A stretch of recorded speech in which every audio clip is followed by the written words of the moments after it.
Nous sommes mercredi 6 mai 2015. Bonsoir à tous et merci d'être sur Yota Télévision pour vous informer dans cette première édition de la soirée. Au sommaire de ce journal, la mission que vient d'effectuer une délégation de l'Office des voiries et drainage OVD Katanga à Kalemi, conduite par le sous-directeur technique. L'équipe est allée se rendre compte de l'effectivité des travaux de voirie lancés il y a peu par l'autorité provinciale.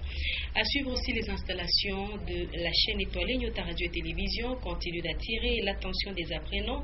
Cette fois-ci, les tout petits élèves de l'école maternelle Kilela Balanda ont visité différentes branches de la salle de rédaction à la technique de Nyota Radio et Télévision. Encore une fois, bonsoir. Pour commencer, au ministère provincial des Finances, Christian Moano Simba s'est entretenu avec une délégation de la primature en séjour de travail au Katanga, conduite par le conseiller du Premier ministre chargé de l'harmonisation du climat des affaires. Cette délégation est venue faire le suivi des recommandations sur la lutte contre les fraudes douanières. Un reportage de Edouard Kangou.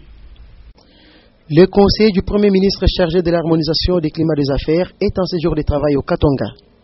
Il a rencontré ce mercredi 6 mai 2015 le ministre provincial de l'économie et finances, Christian Moano Simba. Cette délégation de la primature est venue faire le suivi des recommandations du Premier ministre sur la lutte contre les fraudes douanières et la maximisation des recettes du trésor public. Après une descente au poste frontalier de Kasumbalesa et la récolte des données nécessaires, la délégation de la primature est arrivée à la conclusion selon laquelle la situation est relativement calme et les recommandations du chef du gouvernement ont été respectées et suivies à la loupe. Mais il convient de signaler que quelques efforts doivent être fournis pour que tout soit parfait. Christian Moano Simba, le patron de l'économie et finances en province, a rassuré la délégation quinoise de la franche collaboration du gouvernement provincial du Katanga. Et on parle des certes en énergie électrique dans certains quartiers de la ville de Lubumbashi. C'est un sérieux problème et un casse-tête dans les quartiers Golf Météo, Plateau et Royal. L'on parle d'un délestage accru et plein de disparités que connaissent ces quartiers. Les conséquences se font déjà sentir notamment sur les activités commerciales. Le constat de Linda Lukalu Bankoutou et Sylvain Tambaye. L'énergie électrique, une denrée rare dans les quartiers Golf Météo, Golf Plateau et Golf Royal. Dans ces quartiers, la desserte en énergie électrique est irrégulière et à certains endroits, l'électricité n'existe carrément pas. Ces nouveaux quartiers en pleine expansion sont presque sans vie. Les stages au moment tout, je bien fait tout qu'on a tout là. Un congélateur, un bâtiment qui est alors il couille. Des fois, il y a une phase à connaître, pas une tenue pour la sana. Une fois par semaine. Les activités commerciales, on paye les frais. Ici, tout tourne au ralenti. Nous avons beaucoup de difficultés. On s'en sort pas bien ici.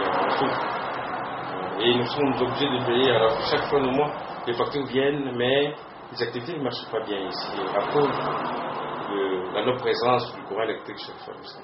Et même quand il revient, il y a toujours une petite intensité. C'est un problème.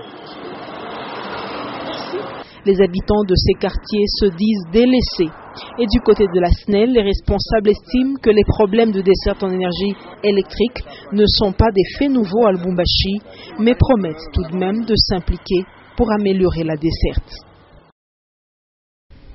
Et on jette un coup d'œil à présent au camp Maramba de la SNCC, mais se pose un sérieux problème de gestion d'immondices. Plusieurs endroits publics en payent les frais, cas d'un ancien marché transformé en dépotoir public. Cette problématique de gestion d'immondices se pose depuis que la SNCC a cédé ses maisons aux agents et le bureau du quartier Bel Air 2 situé dans l'enceinte du camp Maramba n'a pas encore bien maîtrisé cet aspect des choses. Léon Magloire Monga.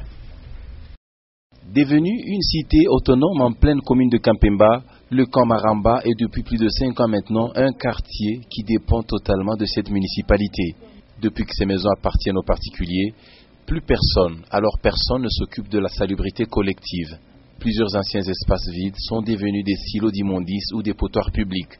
L'ancien marché Maramba est devenu tristement célèbre à cause de cette montagne d'immondices qui croît au jour le jour. Et c'est au vu et au su de tout le monde que cet endroit est alimenté en ordures.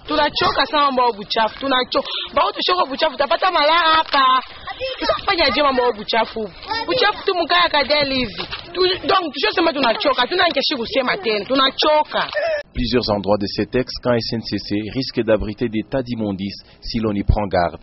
Et pourtant, la commune de Kampemba a déjà installé un bureau, appelé Bureau du quartier Bel Air 2, dirigé par une dame qui n'a voulu faire aucun commentaire à ce sujet. Maramba demeure encore clôturé par les traverses depuis la belle époque de la SNCC, mais actuellement, une insalubrité criante et des constructions anarchiques y règnent à maître, entretenues par les habitants eux-mêmes. Un peu plus loin, une équipe de l'Office des voiries et drainage OVD Katanga, conduite par le sous-directeur technique Dieudonné Aboulangabila, vient de séjourner à Kalemi. Le but de la mission, assurer le suivi des travaux de voirie qui ont été étendus sur l'ensemble de la ville de Kalemi, travaux qui ont été lancés fin avril dernier par le gouverneur de province Moïse Katumbi Chapoué. Regardez.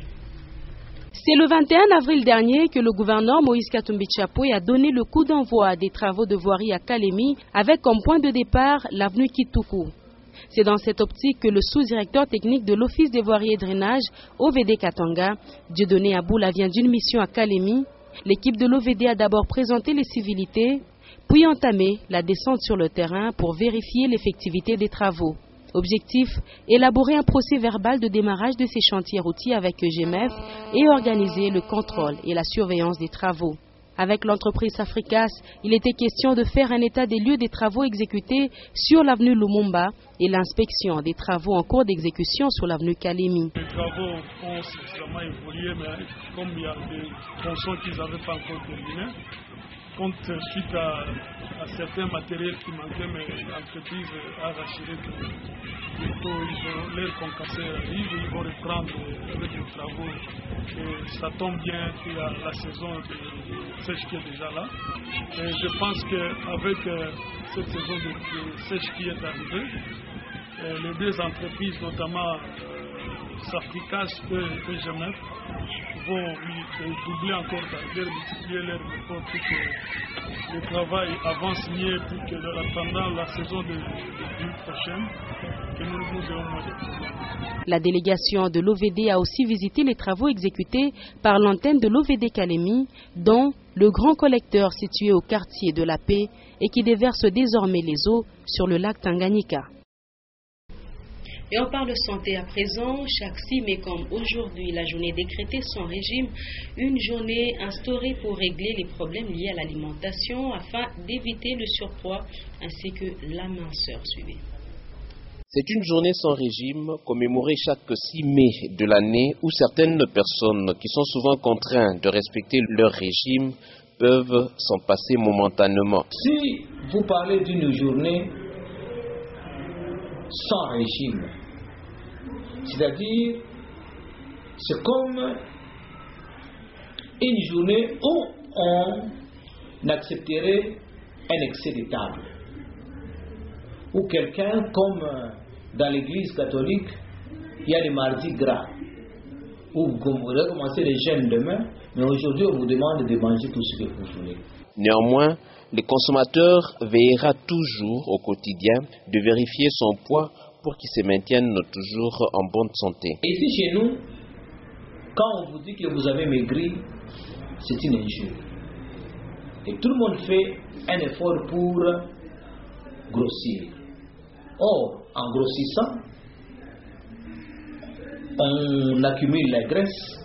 En accumulant la graisse, on se prédispose aux maladies cardiaques. Une bonne alimentation et le respect du régime diététique mettent le consommateur à l'abri de plusieurs pathologies. Et la saison sèche a déjà commencé à Lubumbashi, vous le savez, et naturellement, les comportements et habitudes vestimentaires changent également, mais il semble que la vente des habits chauds est encore timide. Patricia Naismoka. C'est une autre saison qui a débuté à Lubumbashi. Il s'agit de la saison sèche. Elle est caractérisée par un froid sec, la poussière de foie et même l'étiage. Pendant cette période, les habitudes vestimentaires changent en vue de se protéger contre certaines maladies telles que la toux, le rhume, la bronchite chez les enfants. L'habillement n'est plus léger car le froid est au rendez-vous. Les vestes et pulls sont à conseiller. Moi, en tant que vendeur, les articles qui s'écoulent trop vite pendant cette période, Ce sont peut-être par exemple des jaquettes, si vous voyez des bons mois, de piles et tant d'autres. Nous vendons des couvertures confort, des piles et des jaquettes. Malgré le début de la saison sèche, la vente des habits chauds est timide. Néanmoins, la vente n'est pas florissante. Tout porte à croire que la vente des habits chauds sera fructueuse à la longue. Le gouverneur de province, Moïse Katumbi Chapwe, vient de doter la cité de Kabongo d'une station radio. Objectif désenclaver, informer, former et divertir les habitants de ce coin grâce à ce moyen de communication. Édouard Kankou. 3 jours ont suffi à l'équipe technique de l'ingénieur Olivier Tota pour installer la station de la radio et télévision Kabongo. Les habitants du territoire de Kabongo sont désormais connectés et informés en temps réel grâce à cet outil de communication qui porte la signature de l'honorable Moïse Katumbi Chapwe, gouverneur du Katanga. Pendant le déroulement des travaux, quelques jeunes Kabongolais se sont mobilisés et ont mis la main à la pâte et se sont réjouis pour cet événement. Tunamupikia kwanza asante baba gouverneur Moïse Katumbi Chapwe, puisque ça fait longtemps tuliwezaka kupokea ma matériel depuis 2011. Population yote ya Kabongo ilikuwa vraiment inaisha kuzika sana njoo kusema pourquoi aba reconnaître territoire yetu. Na hivi tunaona déjà arrivé avion leo. En tout cas tuko vraiment émotionné kona ma matériel na kushuka na kwanza déjà ma action ya kutumika.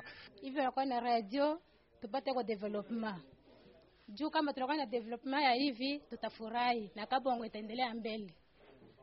Ndio kwa maana tunalia chefu akuye yeye moyo afike, tutaona mzuri, tutafurahi sana. Après l'érection du pylône de près de 30 mètres de hauteur et d'autres travaux, c'est au 3e jour dans la soirée que le signal de la radio est trouvé sur 100.0 MHz et quelques minutes plus tard, celui de la télévision, d'où la joie des Kabongolais. La fréquence modulée de la radio Kabongo couvre un rayon d'environ 200 km et le matin, ils sont nombreux aux côtés de leurs postes récepteurs, les habitants de Kabongo, pour suivre la radio-télévision Kabongo. Et presque dans le même ordre d'idée, je vous en parlais déjà, les installations de votre chaîne étoilée, Nyota Radio et Télévision, continuent d'intéresser les apprenants. Cette fois-ci, ce sont les tout petits élèves de l'école maternelle Kilela Balanda qui ont visité les différentes branches de la salle de rédaction à la technique de Nyota Radio et Télévision. Béatrice Senga, Maurice Mazel pour ce reportage. Les installations de la radio et télévision Nyota étaient visitées par les élèves de 2e et 3e maternelle de Kilela Balanda ce mercredi 6 mai 2015. Cette visite s'inscrit dans le cadre de l'apprentissage de la communication en ce temps moderne. Cette étude du milieu intervient après qu'ils aient étudié à l'école la leçon sur la communication au Moyen-Âge. Nous avons eu comme thème le moyen de communication. Alors, à l'école, on a essayé de parler aux enfants que nous avons le moyen de communication traditionnel et le moyen de communication moderne. Aujourd'hui, nous avons préféré de venir ici à la radio-télé Nyota pour faire voir nos enfants, donc là précisément pour passer avec les enfants à la pratique. J'ai vu les plateaux et la régie télé. Ils ont été tour à tour au plateau, à la régie télévision, à la régie radio et à la salle de montage. C'est par la séance de photos souvenirs que s'est clôturée cette visite d'instruction. Et c'est par cet élément que se clôture aussi ce journal. Madame, Monsieur, merci de nous avoir suivis. Le rappel des titres avant de nous quitter. Il était question de la mission que vient d'effectuer une délégation de l'Office des voiries et drainage VD Katanga à Kalemi, conduite par le sous-directeur technique Dieudonné Aboula. L'équipe est allée se rendre compte de l'effectivité des travaux de voirie lancés il y a peu là-bas par l'autorité provinciale. Et puis, vous venez de le suivre, les installations de votre chaîne étoilée, Nyota Radio et Télévision, continuent d'intéresser, d'attirer l'attention des apprenants. Cette fois-ci, les tout petits élèves de l'école maternelle Kilela Balanda ont visité les différentes branches de Nyota Radio et Télévision, de la salle de rédaction jusqu'à la technique. Fin complète de ce journal. Merci de nous avoir choisis pour vous informer. Prochain rendez-vous avec l'actualité sur votre chaîne. Tout à l'heure à 21h, les news. Juste après, le journal en anglais à 23h, les derniers échos de ce jour avec Lumière Moussaou. Avec plaisir, je serai avec vous demain encore à partir de 17h30. Très bon Dieu de nos programmes.